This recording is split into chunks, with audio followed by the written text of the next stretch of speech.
بسم اللہ الرحمن الرحیم۔ اللہم صلی وسلم علی نبینا محمد۔ آج مسجد ابو ذر غفاری میں تکمیل قرآن کے موقع پر حافظ عزیز الرحمن صاحب کا بیان پیش خدمت ہے۔ آپ کے ذہنوں سے اور کانوں سے ایک بات سنانا چاہتا ہوں۔ اللہ تعالیٰ سے دعا ہے کہ اللہ تعالیٰ میرے دل میں بھی اتار دے اور آپ حضرات کے دلوں میں بھی۔ اس پرفتن دور میں آپ تھوڑا سا تنہائی میں بیٹھ کر یہ سوچنا کہ یہ چند سالوں سے، خاص طور پر 10 سے 15 سالوں میں بہت زیادہ ہماری نوجوان نسل کے ذہنوں میں عجیب و غریب قسم کے دین کے بارے میں اشکالات، شبہات پیدا کیے جا رہے ہیں۔ اس سے پہلے ایسا ہوتا تھا کہ ہمارے جو گھروں کے بڑے ہوتے تھے، بزرگ حضرات ہوتے تھے، ان کے پاس الحمدللہ بڑا نالج ہوتا تھا دین کے بارے میں۔ تو اگر بچہ کوئی گھر میں ایسی بات کرتا تھا تو الحمدللہ ان کے پاس اتنی تعلیم ہوتی تھی کہ وہ فوراً اس کو سمجھا دیتے تھے، اس کا ذہن صاف ہو جاتا تھا۔ ایک چھوٹی سی مثال دیتا ہوں کہ جب ہم نے دنیا کا کوئی چھوٹا سا کام کرنا ہوتا ہے نا، ہم اپنا وہ لین دین قادیانی کے ساتھ بھی کریں گے، کافر کے ساتھ بھی کریں گے، یہودی کے ساتھ بھی کریں گے، عیسائی کے ساتھ بھی کریں گے، اور پاکستان کے اندر جتنے بھی فرقے والے لوگ ہیں سب مسلمان ہیں، دیوبندی بھی مسلمان ہیں، بریلوی بھی مسلمان ہیں، اہل حدیث بھی مسلمان ہیں، لیکن ہم اپنے ان لین دین کے معاملات میں کبھی بھی یہ نہیں دیکھیں گے کہ یہ میں جس سے معاملہ کر رہا ہوں میں دیکھ تو لوں یہ کون ہے۔ لیکن جب بات آ جاتی ہے دین اسلام کی، اس میں پتہ نہیں کہاں سے ذہن کے اندر اتنے شکوک و شبہات پیدا ہو جاتے ہیں کہ بھی کیا کیا جائے، پتہ ہی نہیں چل رہا کس کی بات کو لیا جائے۔ کہ اچھا مجھے بتائیں، یہ کہہ کر کل ہم اللہ کی بارگاہ سے اس سے بری ہو جائیں گے؟ جب ایک چھوٹے سے کاروبار کو شروع کرنے کے لیے ہم اتنے مشورے کرتے ہیں، اتنی چھان بین کرتے ہیں، اور پھر کہیں جا کر وہ سٹیپ اٹھاتے ہیں، تو دین کے معاملات میں بس اسی طریقے سے کہ چند لوگوں کی وجہ سے اپنے آپ کو دین سے دور کر لینا ہے۔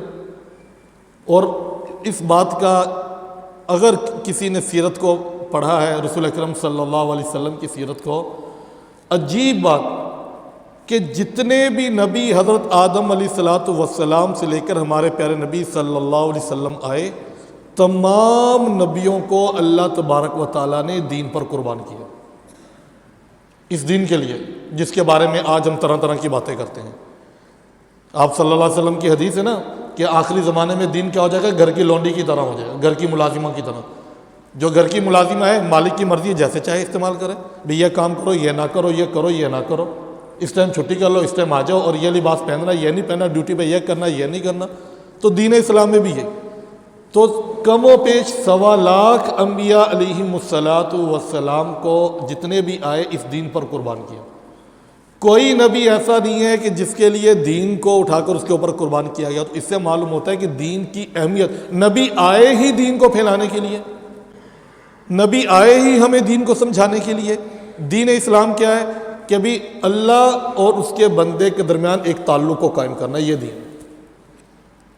اللہ اور اس بندے کے درمیان ایک تعلق قائم ہو جائے۔ یا ایھا الانسان ما غرک بربک الکریم، اے انسان تیرا اتنا پیارا رب ہے، کس چیز نے تجھ کو دھوکے میں ڈال دیا؟ کن شبہات میں پڑ گیا، کن شکوک میں پڑ گیا تم؟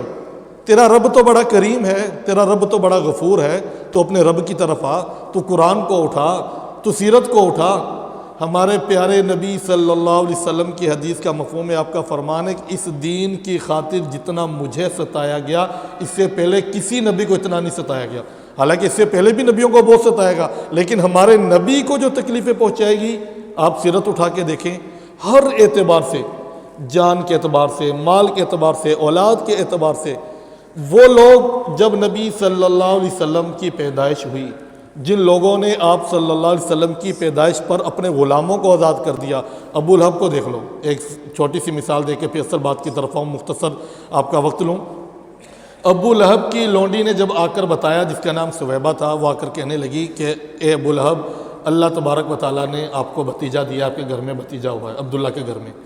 حضرت عبداللہ تو پہلے وفات پا گئے، آپ صلی اللہ علیہ وسلم درِ یتیم تھے، آپ کے دنیا میں آنے سے پہلے والد ماجد کا سایہ تو اٹھ گیا، آپ بالکل درِ یتیم۔ تو وہ لونڈی نے جب آ کر بتایا تو ابو لہب کو اتنی خوشی ہوئی کہ ابو لہب نے اس کو آزاد کر دیا، لونڈی کو کیا کیا؟ آزاد کر دیا۔ تو معلوم ہوا کہ اس کو رسول اللہ سے کوئی ذاتی دشمنی نہیں تھی، رسول اللہ سے کوئی اس کو ذاتی دشمنی نہیں تھی۔ دشمنی کیا تھی؟ جب ہمارے پیارے نبی صلی اللہ علیہ وسلم نے 40 سال کی عمر میں آپ کو نبوت ملی، غار ہرا میں آپ کو نبوت ملی، ابتدائی آیات نازل ہوئی سورہ الگ کی، اس کے بعد آپ گھر آئے اور پھر اس کے بعد آپ صلی اللہ علیہ وسلم کوہ صفا پر چلے گئے۔ جب ہم حج کے لیے جاتے ہیں، عمرے کے لیے جاتے ہیں، طواف کے بعد جو عمل کیا جاتا ہے کوہ صفا اور مروہ کے درمیان، اس کے پاس ہی ایک پہاڑی ہے کوہ صفا اور مروہ دونوں۔ آپ تو صفا پہاڑی پر کھڑے ہو کر آپ صلی اللہ علیہ وسلم نے تمام لوگوں کو جمع کیا، تمام لوگوں کو کیا کیا؟ جمع کیا۔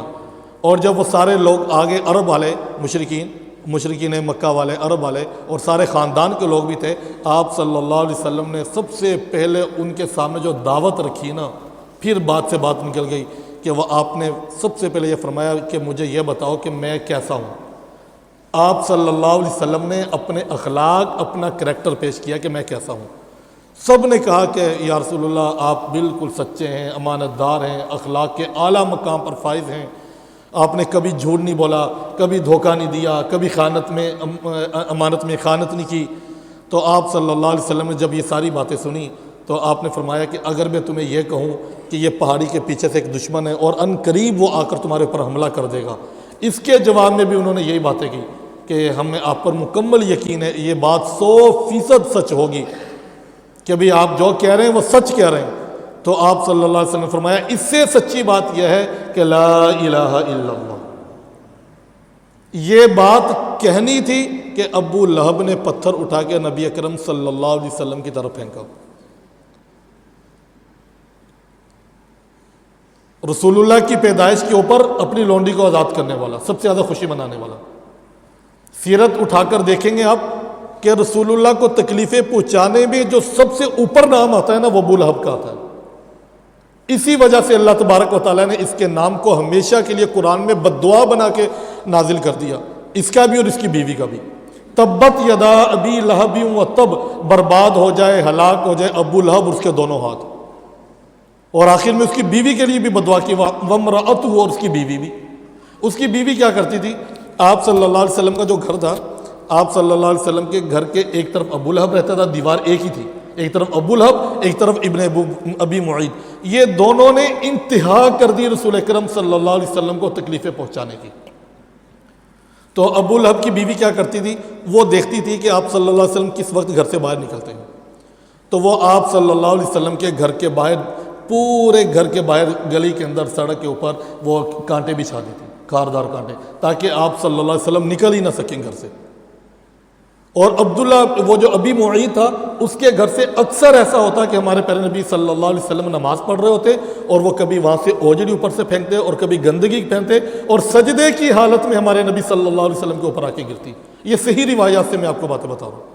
اور ایک مرتبہ آپ صلی اللہ علیہ وسلم نے ایک چھڑی کے ساتھ، اسٹک کے ساتھ وہ اوجڑی اٹھائی، وہ گندگی اٹھائی اور باہر لے کر گئے اور جا کر کہنے لگے کہ اے عرب والو، اے میرے میرے قبیلے والو، چلو میرا نبی ہونے کا آپ کو احساس نہیں ہے، لیکن تم لوگ تو عرب والے ہو، عرب والے تو پڑوسیوں کا، مہمانوں کا بڑا خیال کرتے ہیں، پڑوسی ہونے کا میرا خیال کر لیا جائے، میں تمہارا پڑوسی بھی ہوں، اگر مجھے پیغمبر نہیں مانتے میرے پڑوسی ہونے کا تو وہ کر لیا جائے، خیال کیا جائے۔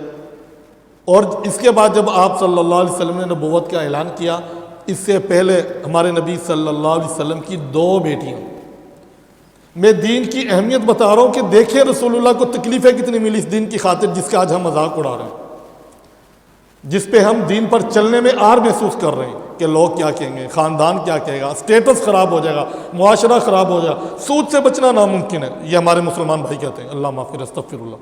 سود اللہ سے اعلان جنگ ہے، کیوں ناممکن ہے؟ بھی ناممکن تو ہونا ہی نہیں چاہیے۔ ہمارے نبی نے فرما دیا کہ سود حرام ہے۔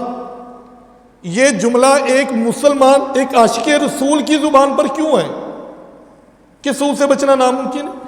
100% ممکن ہے، میرے نبی نے کہہ دیا، بس ختم ہوگی بات۔ میرے نبی کا فرمان ہے، جب کہہ دیا ختم۔ قرآن میں ہے کہ سود والا اللہ تعالیٰ سے اعلان جنگ کر رہا ہے۔ تو 2 بیٹیاں رسول اللہ کی ابو لہب کے 2 بیٹوں کے پاس تھی، نکاح میں ابھی رخصتی نہیں ہوئی تھی۔ دونوں نے، ایک کا نام عتبہ ایک کا نام عتیبہ، ایک نے طلاق دے دی، دوسرے نے کیا کیا، آپ صلی اللہ علیہ وسلم حرم میں تشریف فرما تھے، وہ آیا اور بھی صحابہ کرام بیٹھے تھے، اس نے آ کے رسول اللہ صلی اللہ علیہ وسلم کے گریبان کو پکڑا اور یوں جھٹکا دیا اور کہنے لگا تیری بیٹی کو طلاق۔ یہ ماں باپ ہی سمجھتے ہیں بیٹی کی اس کیفیت کو، عام بندہ نہیں سمجھ سکے گا۔ اللہ تعالیٰ ہماری بیٹیاں، ہماری بہنوں کے گھروں کو آباد رکھے۔ یہ ماں باپ کے لیے اتنا قربناک اور اتنا غمناک لمحہ ہوتا ہے کہ ان کو جگہ نہیں ملتی کہ ہم کہاں چلے جائیں، غم کدھر بتائیں اور کدھر چھپائیں، کس کو سنائیں۔ یہ ایسی غم کی کیفیت ہوتی ہے۔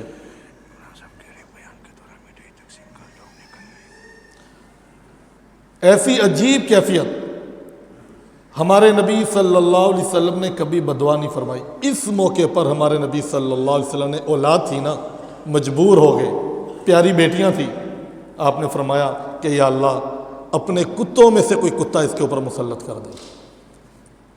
طائف میں 6 میل تک میرے نبی صلی اللہ علیہ وسلم نے پتھر کھائے، 6 میل۔ یہ صرف کہانیاں، یہ کہنے کی باتیں نہیں ہیں۔ ایک پتھر کسی کو لگے، پہلے تو مکہ والوں نے انتہا کر دی، اور پھر اس کے بعد آپ صلی اللہ علیہ وسلم چند امیدیں لے کر طائف میں چلے گئے، طائف کی بستی میں، کہ ہو سکتا ہے کہ وہاں کے کچھ لوگ میری بات کو سن لیں اور میرے زخموں کے لیے مرہم بن جائے، اور انہوں نے مکہ والوں سے بھی انتہا کر دی، وہ ان سے بھی آگے نکل گئے۔ 3 سرداروں سے بات کی، ایک نے بات سننے سے انکار کر دیا، دوسرا کہنے لگا اللہ کو آپ ہی ملے نبی کے لیے، تیسرا کہنے لگا اگر آپ نبی ہیں تو میں خاموش رہتا ہوں۔ اس کے بعد وہاں کے جو اوباش قسم کے نوجوان تھے ان کو پیچھے لگا دیا اور انہوں نے پتھر مارنا شروع کیے۔ 6 میل مسلسل ہمارے پیارے نبی صلی اللہ علیہ وسلم کو پتھر لگے۔ حدیث صحیح حدیث سے ثابت ہے کہ ہمارے نبی صلی اللہ علیہ وسلم کے جوتے مبارک خون سے بھر گئے۔ فرشتے آ گئے، یا رسول اللہ حکم کرے دونوں طرف کے پہاڑوں کو ملا دو۔ آپ نے بدعا نہیں فرمائی، اپنی ذات کا مسئلہ تھا نا، بدعا نہیں فرمائی۔ باری باری سب فرشتے آ گئے بڑے بڑے، یا رسول اللہ حکم کریں اس بستی کو ختم کر دیں، زلزلہ آ جائے، پتھر برس پڑیں۔ آپ نے نہیں بدعا فرمائی، آپ نے کیا فرمایا؟ اللہم اہدی قومی فإنہم لا یعلمون۔ یہ خاص طائف والوں، طائف والے خود کہتے ہیں کہ یہ رسول اللہ کی دعا نہ ہوتی آج ہم سب کے سب کافر ہونے تھے۔ آپ نے فرمایا اے اللہ اس قوم کو ہدایت دے، یہ میرے مقام و مرتبہ کو نہیں جانتی۔ اتنی مشقت، اتنی تکلیفوں کے بعد جسم مبارک، جس میں اطہر پاک جسم مبارک خون سے لہو لہان ہے، اور آپ پھر بھی ان کے لیے دعائیں فرما رہے، لیکن جب اولاد کا معاملہ آ گیا تو مجبور ہو گئے۔ اولاد چیز ایسی ہے تو، اور وہ تکلیف کیا ہے؟ دین کے لیے۔ ادھر نبوت کا اعلان کیا، ادھر لا الہ الا اللہ کی آواز بلند کی، ادھر بیٹیوں کو طلاق ہو گئی، اور ایسی دل پر لگی آپ صلی اللہ علیہ وسلم کا۔ جب اس نے گریبان کو کھینچا تو صحابہ فرماتے ہیں کہ آپ صلی اللہ علیہ وسلم کے آنسو مبارک ایسے چھلک رہے تھے، ایسے گر رہے تھے جیسے موتی ہیں۔ تو اس کے بعد اس کو یقین ہو گیا، وہ کافر تھا، اس کافر کو یقین ہو گیا یہ معاملہ میرے ساتھ ہوگا۔ اس نے سفر پہ جانا چھوڑ دیا۔ ایک مرتبہ بہت زیادہ سفر درپیش ہوا ضرورت کے تحت، وہ گیا، اور رات کا جب ٹائم آیا اور بہت زیادہ سامان کو اکٹھا کر کے اور قافلے والوں کو بولا کہ چاروں طرف سو جاؤ، میں سامان کے اوپر سو جاتا ہوں۔ رات کے ٹائم ایسا ہوا کہ اللہ تبارک کی طرف سے 5 منٹ رک جاؤ، 2 منٹ رک جاؤ۔ اچھا، اس کے بعد ایسا ہوا کہ سامان کے اوپر ان کو سلا دیا گیا، وہ سو گیا۔ رات کے کسی پہر میں وہ آیا اور اس نے آ کر، شیر نے آ کر، پورا قافلہ وہیں پر ہے، صرف اس اکیلے کو اٹھایا اور اٹھا کر اس کو چیر پھاڑ کر وہاں پر پھینک کر چلا گیا۔ اب دیکھیں کہ دین کی عظمت اور اہمیت دیکھیں کہ کتنی رسول اللہ نے، اور اس کے بعد صحابہ کی زندگی اٹھا کے دیکھ لیں کہ آپ نے کتنی تکلیفیں برداشت کی، کتنا زیادہ آپ صلی اللہ علیہ وسلم نے اس کے لیے تکلیفیں، اور صحابہ نے کیسی تکلیفیں اٹھائیں۔ تو یہی ہے کہ ہمارے دلوں سے اللہ تعالیٰ سے آج کی رات یہ بقیہ ایام میں یہ دعا مانگیں کہ یا اللہ دین کی اہمیت، عظمت، محبت مرتے دم تک ہمارے دل سے نہ